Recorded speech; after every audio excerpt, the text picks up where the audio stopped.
buenos días a todos y todas. Les agradecemos mucho su presencia aquí en esta charla que estamos inaugurando aquí en la Biblioteca Central, un primer ciclo de conferencias sobre intérpretes del Perú.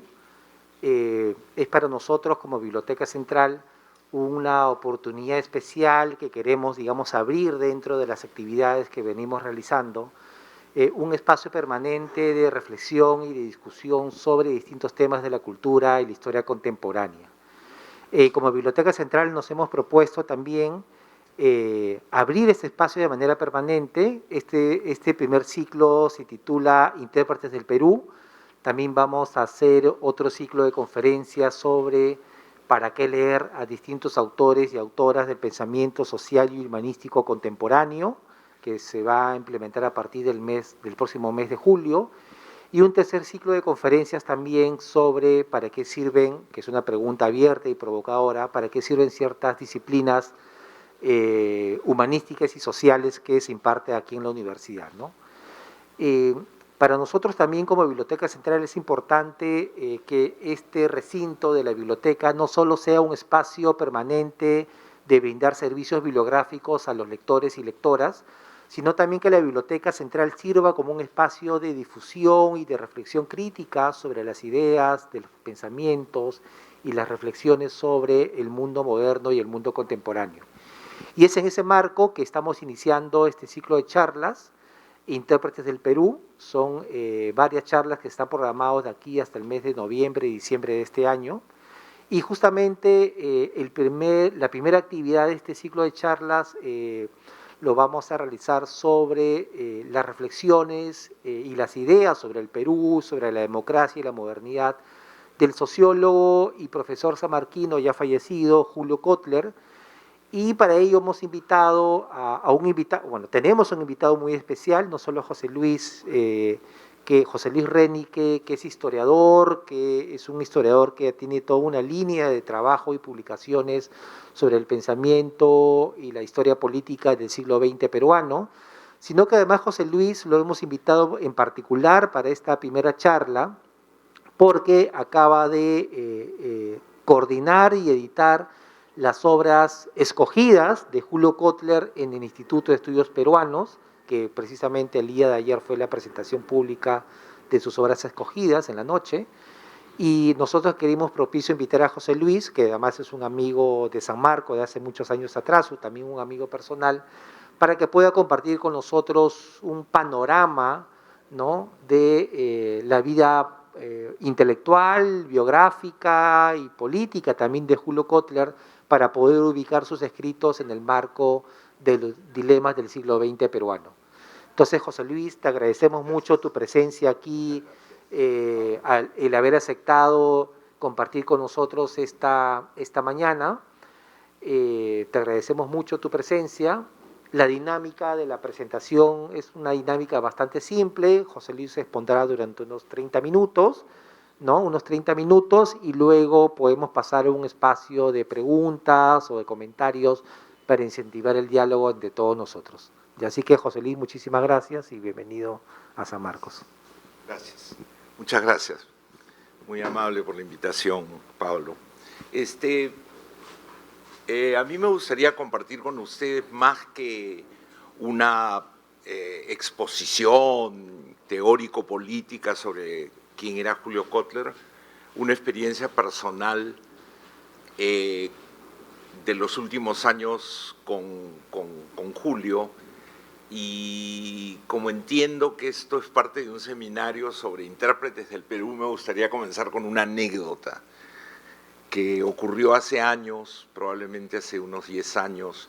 Un amigo mío que era el responsable del fondo editorial del Congreso de la República, y estaban sacando unos textos así voluminosos sobre el pensamiento de grandes figuras, de intérpretes del Perú. Estaba Pedro Zulén, que es el nombre justamente de este edificio, de esta biblioteca.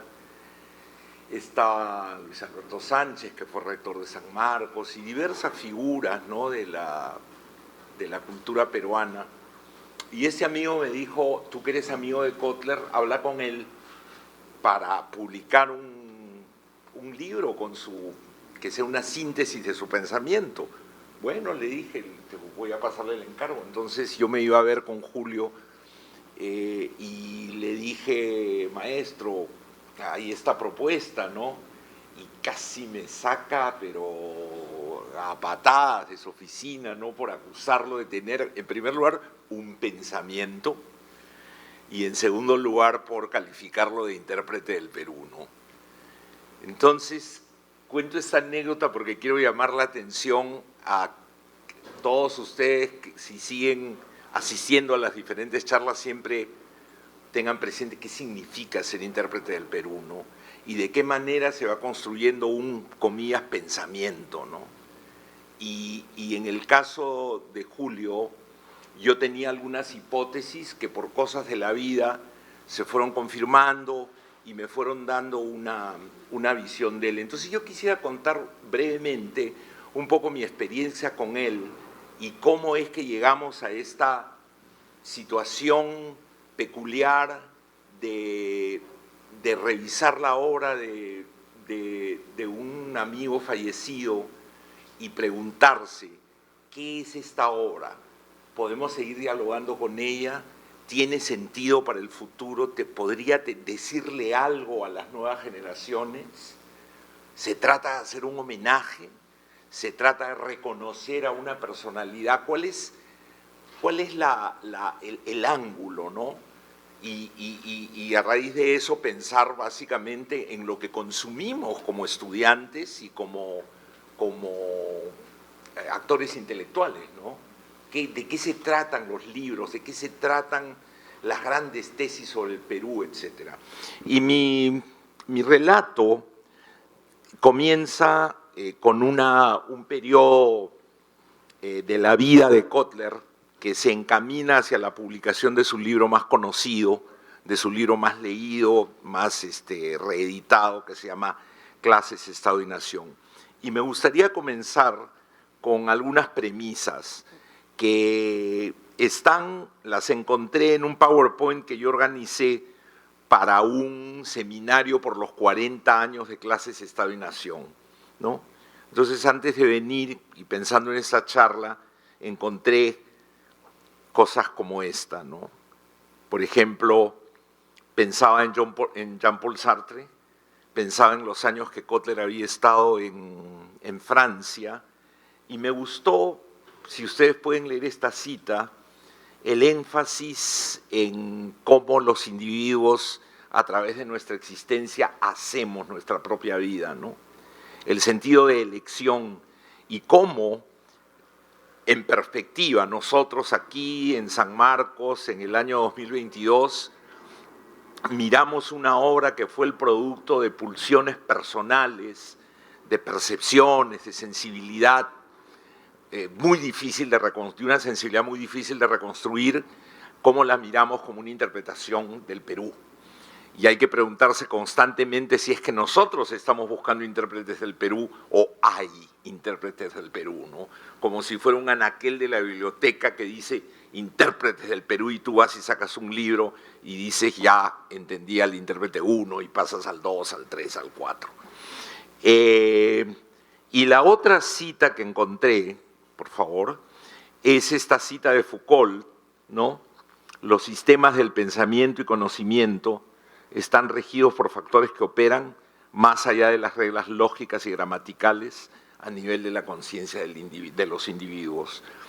Me pareció una cita que yo la coloqué en mi PowerPoint de aquel año 2018, porque siempre tuve la sensación de que Kotler tenía algo más, tenía una médula personal que no estaba a la vista, que no llegaba a alcanzarla, y mi experiencia y mi posición con respecto a la vida intelectual, a la producción intelectual, era que para entenderla de manera cabal, tú no solamente te podías fijar en los textos, es decir, no solamente hacer análisis de textos, sino que tenías que entender a la persona, ¿no? Y creo que estas dos citas me ayudaban a transmitir la idea de la voluntad, de que cuando analizamos a un personaje no es solamente un tema de conocer su obra, sino es un tema de ver, de relacionar la obra con la historia del individuo, ¿no?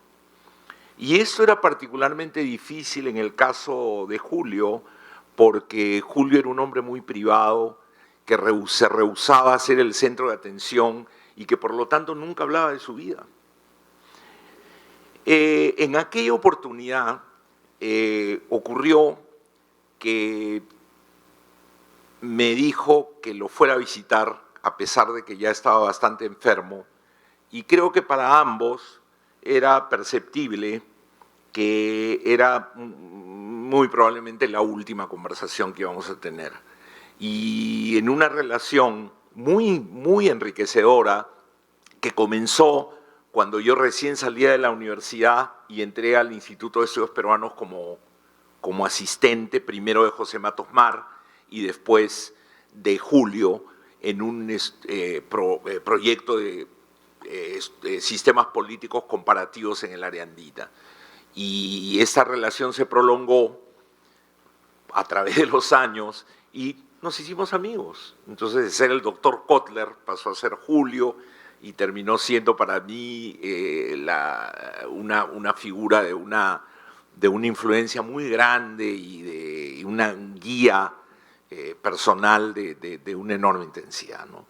Entonces, esas eran mis premisas al momento en que Kotler pasó a mejor vida y yo me quedé con esa imagen y con todas esas curiosidades de Julio. Ah, y una nota importante, en esta conversación de la cual tomó una foto su hija, la que ven ahí, ¿no? Sí.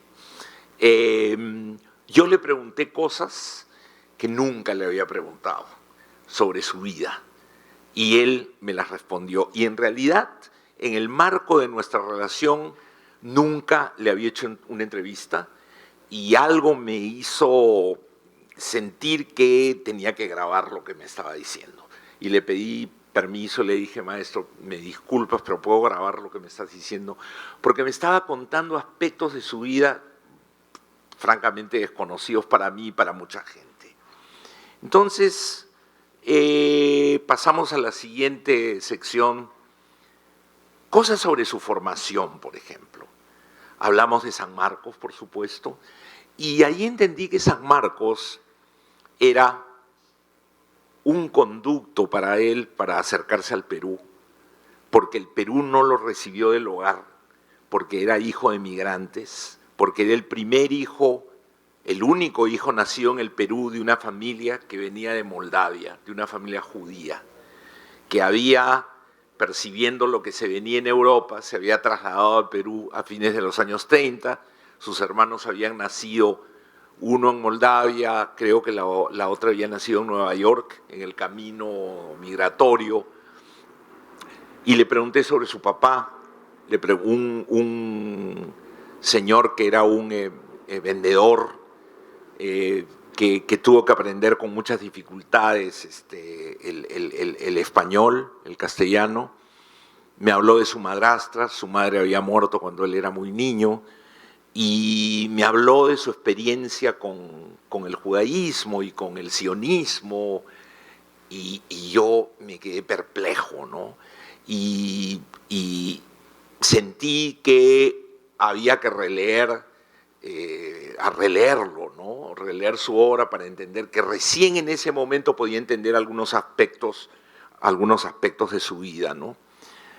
Ocurrió que al poco tiempo de haber fallecido Kotler, el Instituto de Estudios Peruanos me pide, lo que mencionó Pablo, que me haga cargo de la edición de sus obras y vi que era una oportunidad para utilizar lo que sabía de él, no solo para rendirle un homenaje, no solamente para hacer una catalogación de sus obras, sino para mostrar la interesantísima vida de este hombre y cómo en la dimensión intelectual había resuelto muchos dilemas de su vida y cómo esa ese sello personal estaba en la manera que había visto el país, para bien o para mal, luces y sombras, ¿no?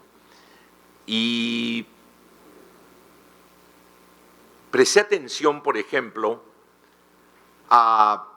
esto era San Marcos, ¿no? Perdón, me atrasé un poco en San Marcos fue un conducto para ir al Perú, ¿no? O sea, esta familia no tenía vínculos con el Perú.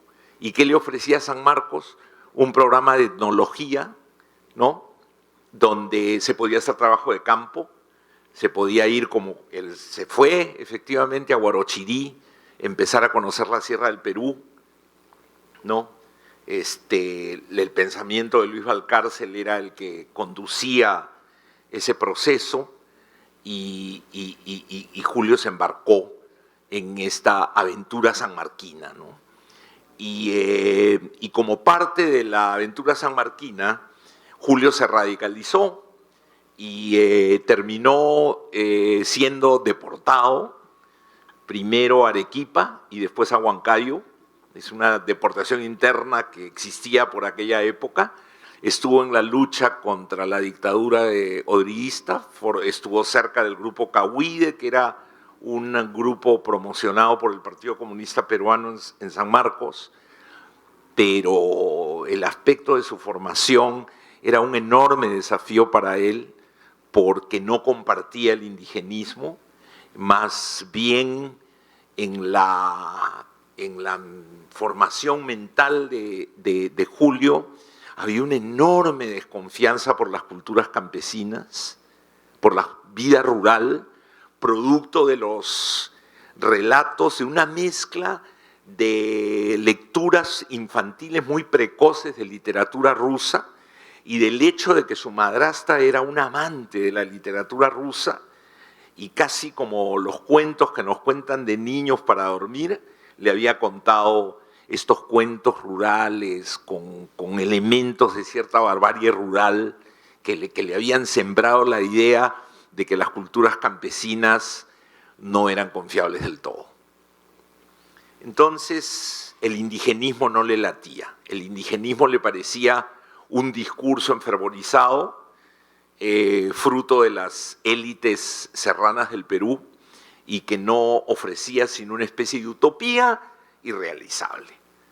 Julio termina en Arequipa y en Arequipa ve la gran movilización rural de 1950, se vincula a ella, termina participando y siguiente, por favor. Pero en realidad algo ocurrió en su vida sanmarquina que iba a cambiar su futuro.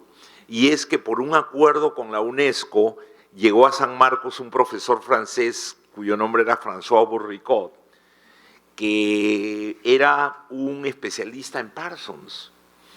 Y en el contexto de la inclinación hacia el marxismo, a Kotler lo cautivó Parsons. ¿Y por qué lo cautivó? Porque en vez de instruirlo en el clásico análisis de clase marxista, le ofrecía la posibilidad de recurrir a un análisis, el siguiente por favor, más vinculado a las dinámicas sociales, a la interrelación de valores, metafunciones, a la racionalidad del individuo, a los valores de los individuos, en fin, a la complejidad del orden social. Bourricot había escrito 2 libros. Uno de ellos era un libro que sigue siendo fascinante, me parece a mí, publicado en 1957 sobre cambios en Puno. Y el mérito de ese libro había sido que, guiado por esta visión parsoniana, que está bien sintetizada en ese cuadrito que ustedes ven abajo, que invita a entender interacciones y que coloca al investigador ante el reto de hacer una narrativa cargada, gruesa, densa, como diría Clifford Geertz, ¿no? A partir de lo que ve, ¿no?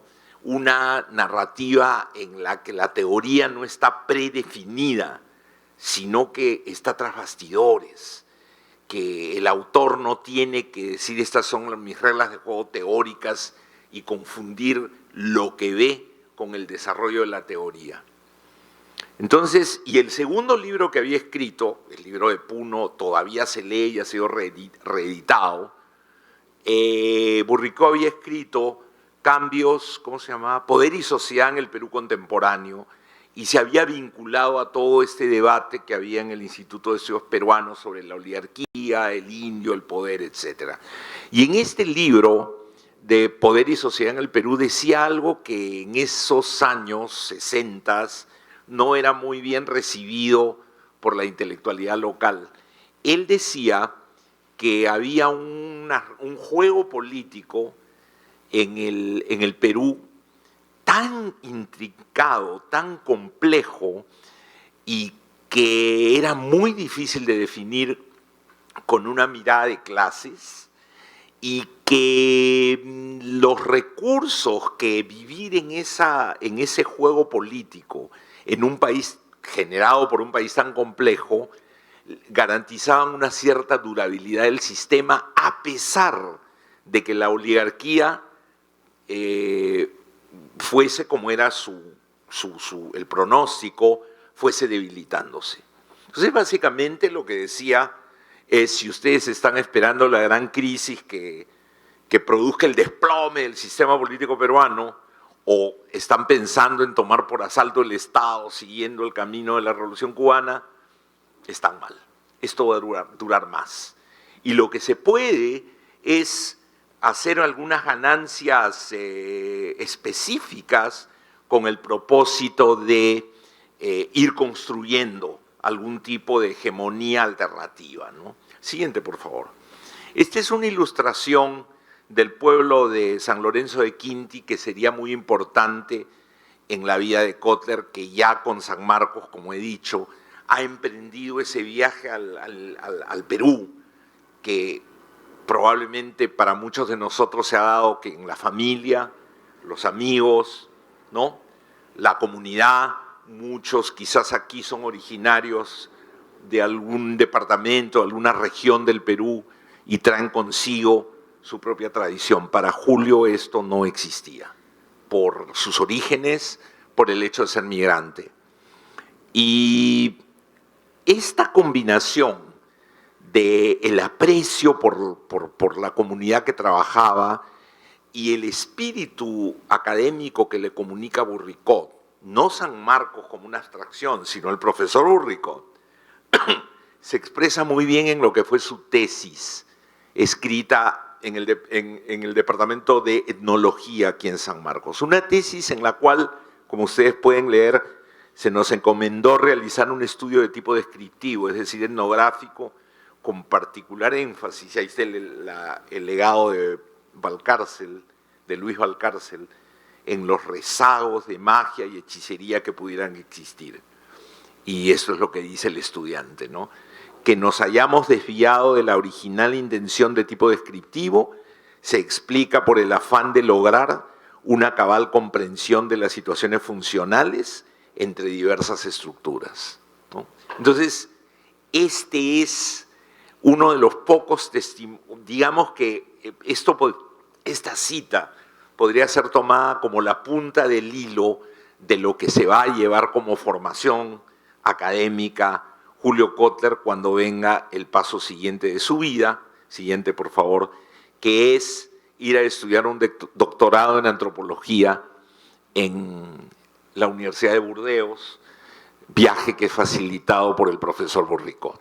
Se va a Burdeos, se empapa de los debates de la época dentro de la izquierda francesa, lee la revista Los Tiempos Modernos con asiduidad, pero de otro lado se acerca a esta cosa indigesta que tenía relativa a su propia historia y que de cuando en cuando venía agitándolo, y que quienes lo veíamos a Julio desde fuera nunca llegamos a entender, y que en mi caso personal fue uno de los temas de aquella última conversación, ¿no? ¿Cómo fue tu vida de niño? ¿Cómo viviste el Holocausto? ¿Cómo viviste la guerra?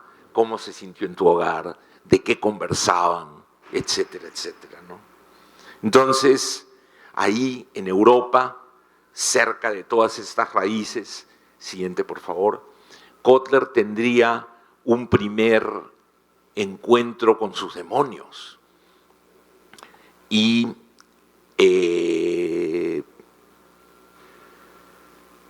Bourricot lo percibió, no podía escribir, no podía culminar su trabajo académico, y Bourricot le sugirió que como una manera de procesar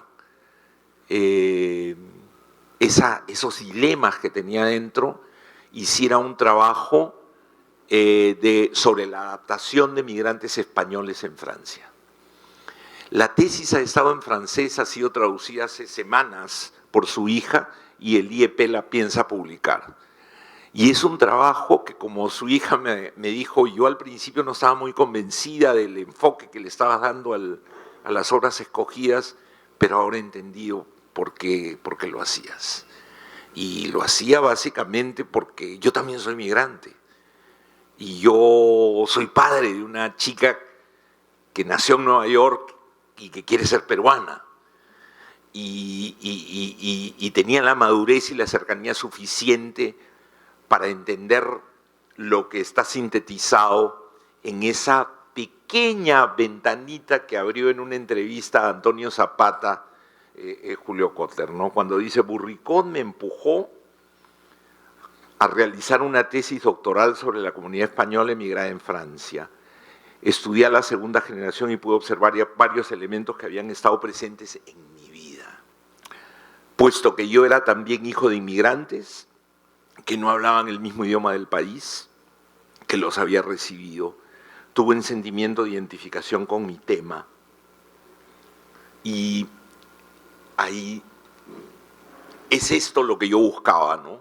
¿Cuáles eran esas problemáticas existenciales, guiado por los textos de Sartre sobre el existencialismo y con el aliento de Foucault en la arqueología del conocimiento? Yo quería buscar cuál era ese trasfondo personal del cual él nunca hablaba, ¿no?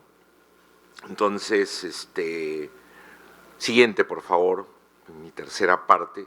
Eventualmente, Julio retorna al Perú y con dos paradas. Con una parada, no, todavía no. Y con dos paradas. Una parada en Venezuela, que le sirve para ver el espectáculo de una socialdemocracia en el poder con, ¿cómo se llamaba? Ya no me acuerdo el presidente, ahorita, Betancourt, creo, Rómulo Betancourt, y que era un intento de construir democracia, y con una crítica intelectual muy fuerte, con un movimiento guerrillero muy fuerte. Y después él trabajó un año, más de unos 2 años en Venezuela, y después se fue al Massachusetts Institute of Technology en Boston a trabajar como profesor por un año. Y en este recorrido, a la base funcionalista que había aprendido y que había desarrollado en Burdeos, le sumó toda la bibliografía de moda que comenzaba a entrar de moda sobre la dependencia y el desarrollo en Latinoamérica. Es decir, se metió en el debate intelectual latinoamericano. Pero yo de eso no voy a hablar, porque me interesa más seguir esta línea de mi experiencia personal con Julio. Vuelve al Perú, y el Perú, en los años que él había estado fuera, casi 10 años, había cambiado mucho. Había habido un primer golpe militar, se había producido el movimiento de la Convención, se había producido un intento también de retorno a la democracia, con la elección de Belaúnde, y un gran amigo suyo de San Marcos había fallecido en la guerrilla, Guillermo Lobatón. Él lo apreciaba mucho, había tenido conversaciones muy profundas con él, y Kotler lamentaba que se hubiese ido a la guerrilla, que era no solo Lobatón, sino otros más, en lo que él veía como una situación, una especie de entrega difícil de entender para él.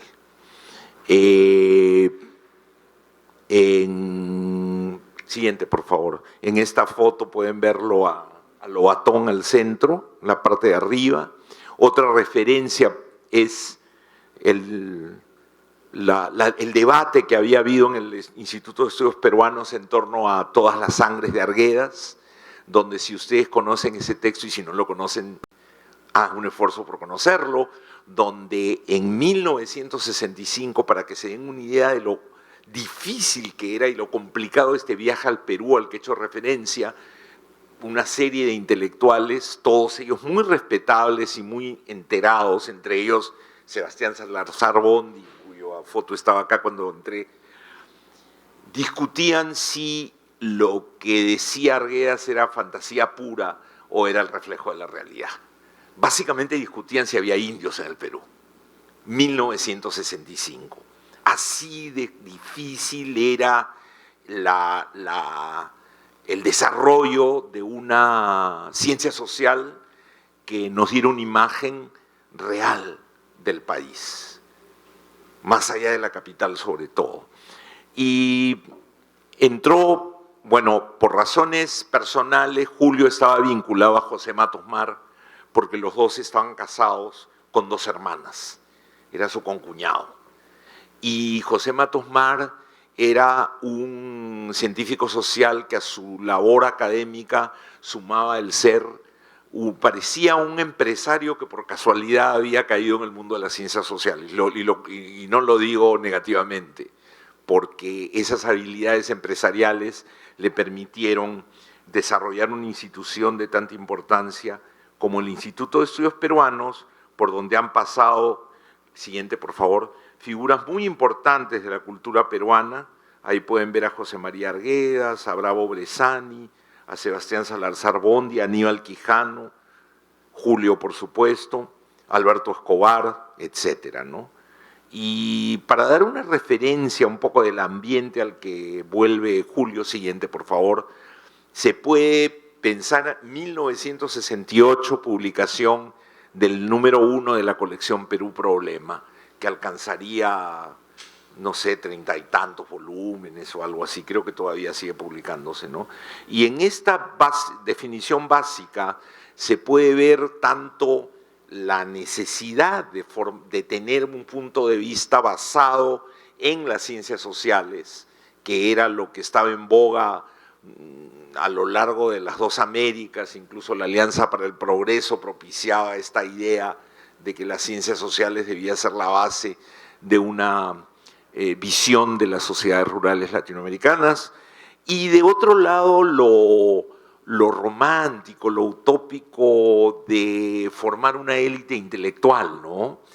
Esta élite intelectual ya había fracasado políticamente, habían formado un partido, el Partido Social Progresista, que les había ido pésimo en las elecciones del 62 y 63.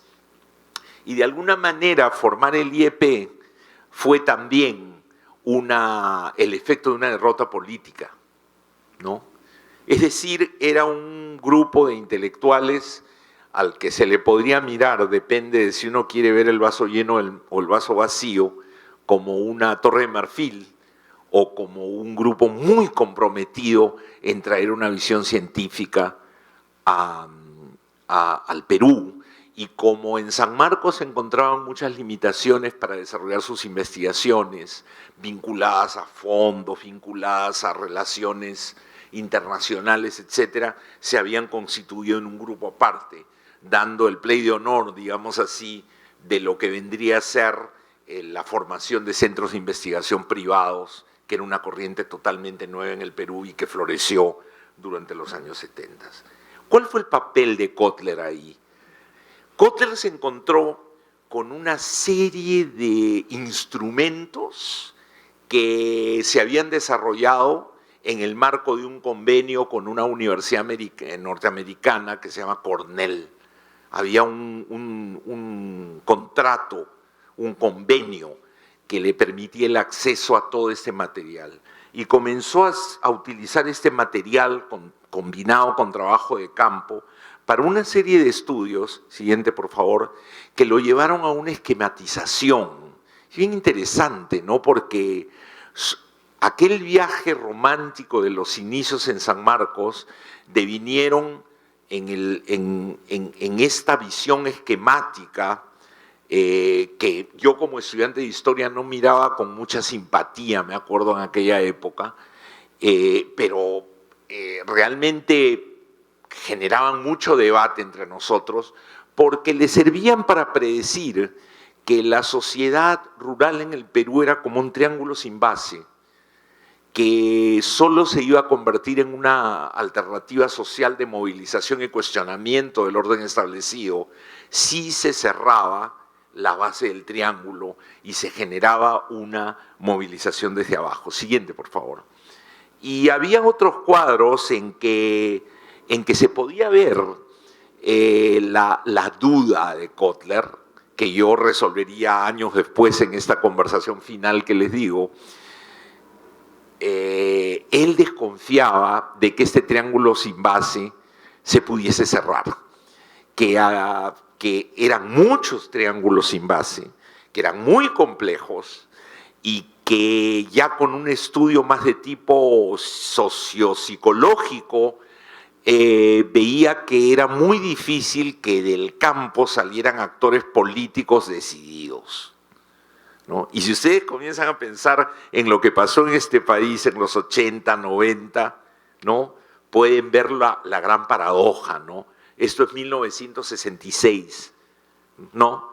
¿Qué está diciendo Kotler? Está diciendo todas estas teorías que empiezan a circular sobre el campesinado pobre, toda esta importación del esquema maoísta al Perú, la idea del camino cubano, la idea de la revolución nace del campo, tiene serias dudas para mí, ¿no? Es lo que Kotler decía, ¿no? Su trabajo era exhaustivo, siguiente por favor, hizo muchas publicaciones, el ambiente propiciaba discutir si éramos una sociedad dual, hasta éramos un archipiélago social, hasta qué punto las conexiones existían entre los diversos fragmentos de la sociedad peruana, etcétera, etcétera, ¿no? Y Kotler se suma a ese debate en 1970, siguiente por favor, por ejemplo, y estas fotos son muy ilustrativas, ahí lo ven a Kotler muy pensativo en la foto de abajo, en la foto de arriba está ahí John Murra, si no me equivoco, era el Congreso Internacional de Americanistas, que es un evento muy voceado, muy importante dentro del ambiente internacional de estudiosos de Latinoamérica, y se celebró en Lima. Es bien interesante porque a ese congreso va Velasco, y en la reunión inaugural, ya no me acuerdo quién, quizá Pablo recuerda, creo que Matos Mara, alguien se pone de pie y pide la palabra y le dice General Velasco, Torero, Alfredo Torero, el lingüista sanmarquino, ¿no es verdad? Y Torero le dice, General Velasco, libere a los guerrilleros que están encarcelados, libere a Hugo Blanco, ¿no? Y se produce, pues, esto es como un gran tumulto ahí, ¿no? Finalmente los libera, más aún trata de captárselos para la revolución. En fin, esto solo para darles una idea del ambiente al cual regresa Julio Kotler, y en un giro personal, él rechaza al gobierno militar. Él alguna vez habló con Velasco por varias horas. Muchos en su grupo de amigos fueron captados para la Revolución Peruana, que así se llamaba la Revolución de Velasco, era como su nombre oficial. Un amigo suyo muy cercano fue elegido director o nombrado director de Sinamos, ¿no? Entonces era un momento muy fluido y su opción es antiautoritaria, es en contra del gobierno, y en ese desarrollo se suma al proyecto de una revista que vale la pena revisar, imagino que la tienen ya aquí en la biblioteca, ¿no? Digitalizada. Está en la web, ¿no? Que se llama Sociedad y Política, en donde está Aníbal Quijano, que era el líder en realidad, estaba Guillermo Rochabrún y otros, creo que Rodrigo Montoya también, y son los que hacen la oposición a la teoría del no partido, y Kotler básicamente dice, esto no es ninguna revolución, esto es populismo militar, esto es autoritarismo, ¿no? Y, siguiente por favor, se produce un debate, ¿no? Quien quiera saber más de la otra mirada, del otro lado de ese debate, podría ver Testimonio de lucha de Carlos Delgado, que era el director de Cinamos, y que es el que asume el debate con Julio Kotler y Sociedad y Política, donde los acusa de ultras, ¿no? Son ultras que no entienden el nacionalismo revolucionario, básicamente, y que no entienden la idea de volarnos esta falsa democracia y crear una sociedad de participación plena, ¿no? Era la época, ustedes lo conocen, reforma agraria, toma de diarios, comunidad industrial, etc. Siguiente, por favor. Esa oposición a Julio le cuesta el exilio. Es deportado en 1974, sí, o 73, no recuerdo bien, y termina en México. Y es ese periodo de su vida, y es otra de las cosas que hablamos en aquella última entrevista, le causa una conmoción personal muy grande.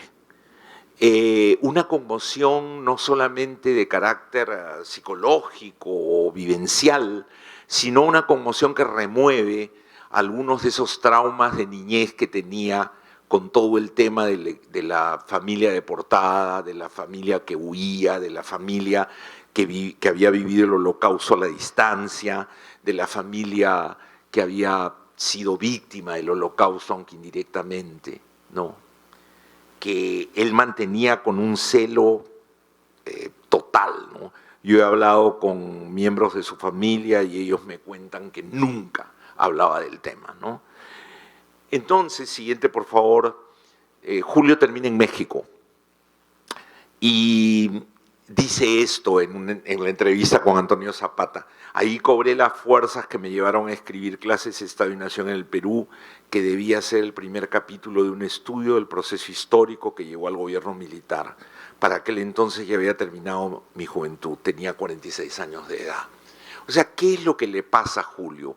Yo no pretendo haber desentrañado toda la historia, en absoluto, pero lo que sí puedo decir con cierta firmeza es que, de un lado, la visión de México, como la peculiaridad de México como un sistema de partido único, con un Estado muy bien elaborado como salida de la Revolución Mexicana, como resultado de la Revolución Mexicana, que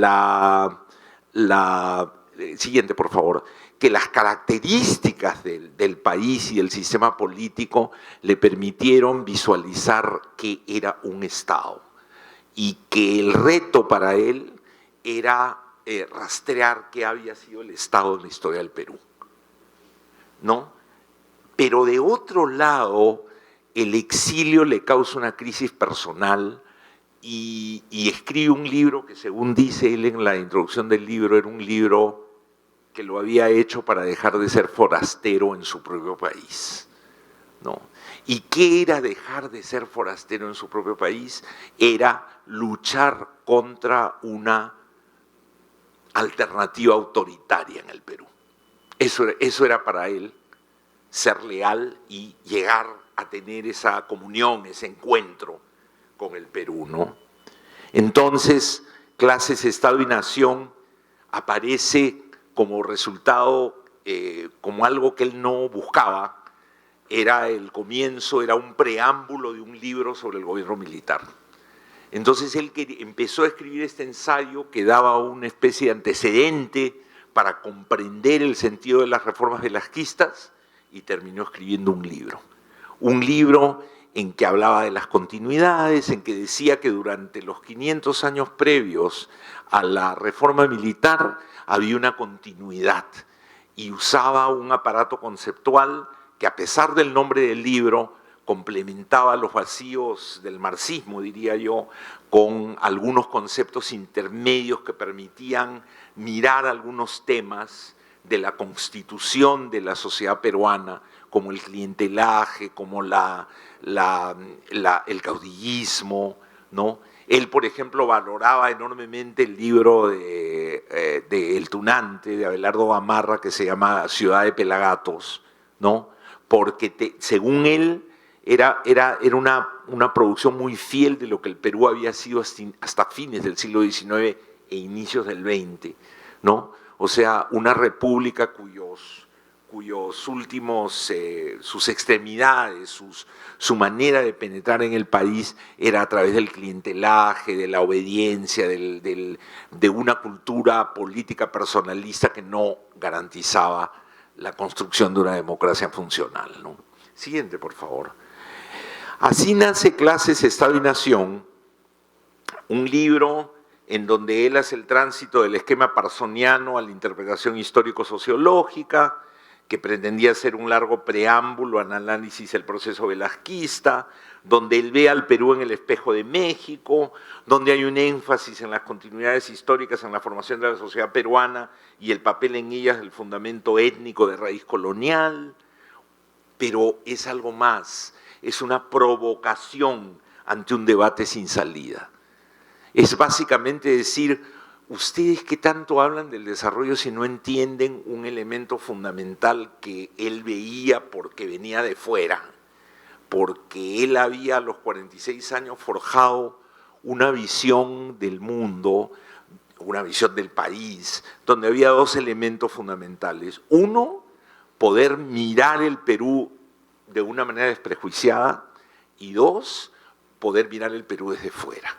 Esa combinación de cosmopolitismo y afán de encontrar el Perú real, crudo, profundo, lo habían llevado hasta el punto en que estaba y hasta la producción de Clases, Estado y Nación, ¿no? Clases, Estado y Nación sería su obra culminante y todo lo que haría después sería, a partir de ahí, una apuesta por entender el Perú ya no solamente como académico, sino como voz pública. Y Cotter, siguiente por favor, se haría famoso, se haría conocido por las entrevistas que da, que aquí solo presento un par de titulares, ¿no? Él pasa varios años declarando para la prensa y se convierte en una especie de conciencia del Perú, ¿no? ¿Por qué? Porque sobre la base de la acumulación que he descrito hasta ahora y sobre la base de esa cosa que yo todavía no identificaba, pero que lo hacía ser profundamente antiautoritario, había montado su propia manera de ver el mundo y que la había trasladado al Perú. Siguiente, por favor.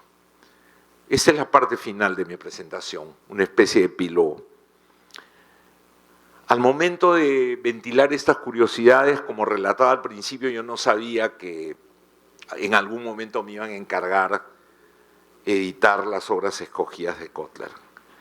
Después, sin saberlo también, había tenido esa conversación final de octubre del 19 en que le pregunté por qué había roto con la comunidad judía, a dónde había quedado su compromiso con el sionismo, y él me reveló muchas cosas que yo no conocía y que, siguiente por favor, me obligarían a expandir mi ángulo de mira a toda una literatura que es accesible para todos ustedes y que tiene una riqueza muy especial, que es el tema del intelectual judío no judío, como lo diría Isaac Deutscher.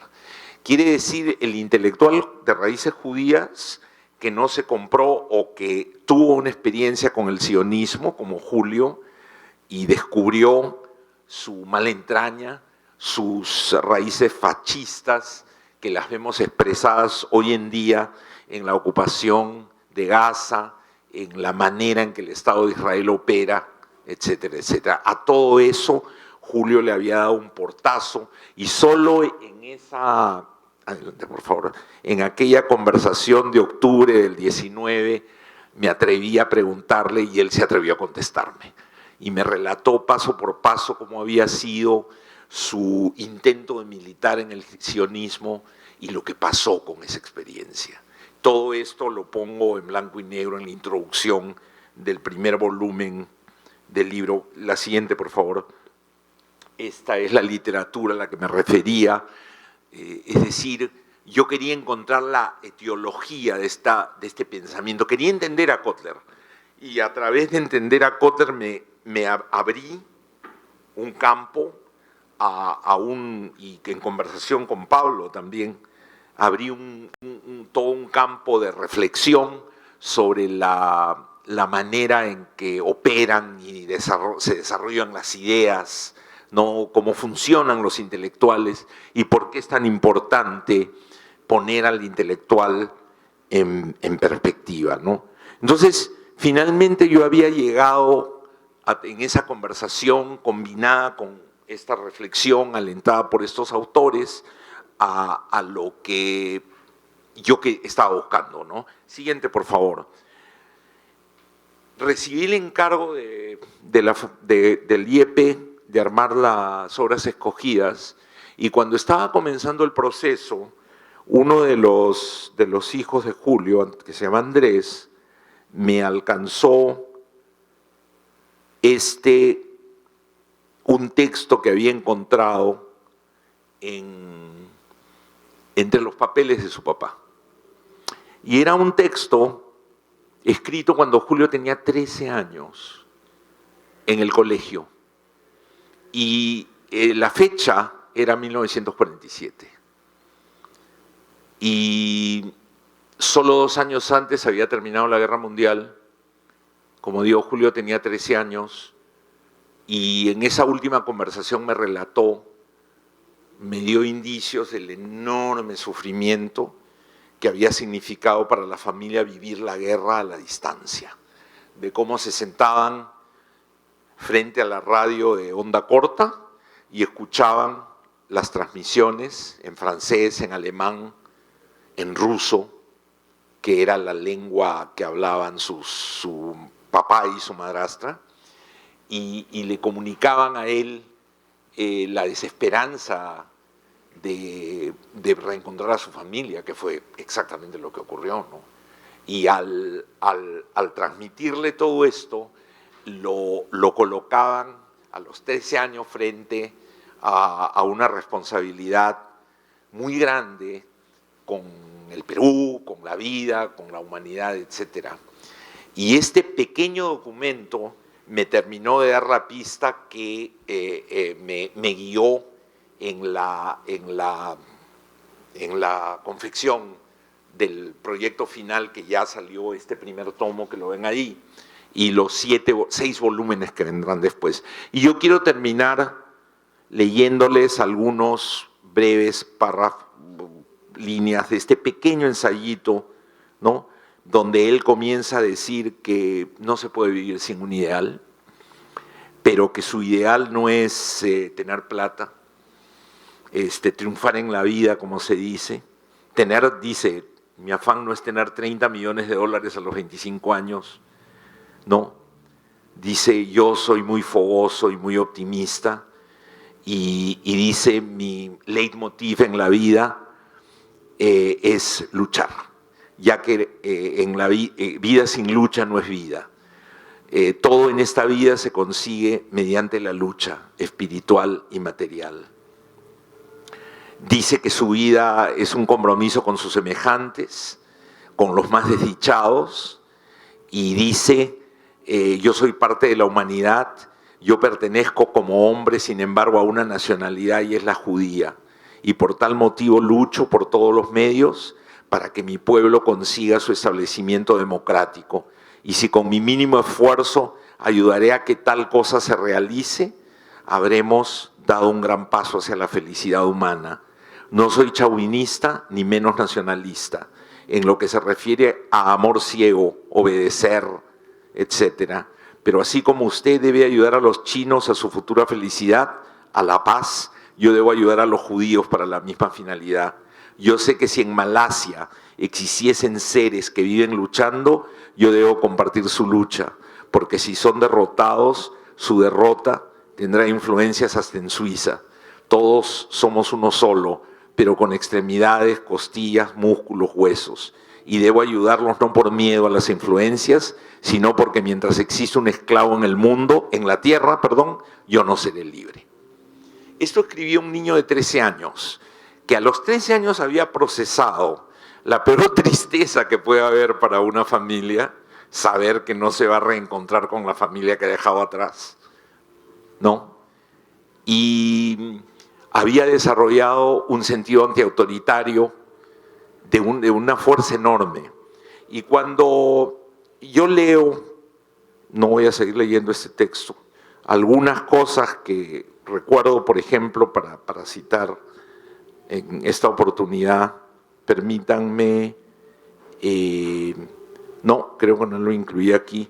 Hay un momento en que César Hildebrand en 1979 le pregunta si él cree que la política es el arte de lo posible, y él dice, no, a mí me parece que eso es muy cínico. Para mí la política es el arte de lo necesario, de hacer lo necesario, ¿no? Y con ese principio, con esos principios, y siguiendo esa, la siguiente por favor, y siguiendo ese derrotero.